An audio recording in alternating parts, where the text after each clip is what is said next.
Hello everyone, welcome back to my channel. একটা নতুন ভিডিওতে সবাইকে স্বাগত জানাই। আশা করি আপনারা সবাই খুব ভালো আছেন। পিএসসি অর্থাৎ public service commission West Bengal আজকে তার অফিসিয়াল ওয়েবসাইটে একটা নতুন পরীক্ষার আপডেট পাবলিশ করেছে। দেখুন সেই আপডেট। আপনাদের এক্সাম যেটা সেটা laboratory assistant for forensic science lab West Bengal, এটার অ্যাডভার্টাইজমেন্ট নম্বর ছিল 3/2024। ডেট অফ এক্সাম ছিল 27 অক্টোবর 2024। তো এই পরীক্ষার অফিসিয়াল যে ফাইনাল অ্যান্সার কি, সেই অ্যান্সার কি আপনাদের পাবলিশ করা হয়েছে।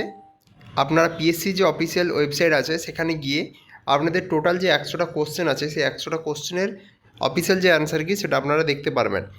এবং এখানে আপনাদের প্রত্যেকটা কোশ্চেন দেখুন যেগুলো এখানে রয়েছে সেগুলো 1 নাম্বার করে কোশ্চেন ছিল, এবং যেগুলো স্টার দেওয়া রয়েছে তো সেই জায়গাগুলোতে কিন্তু আপনাদের 1 নাম্বার করে দেওয়া হবে।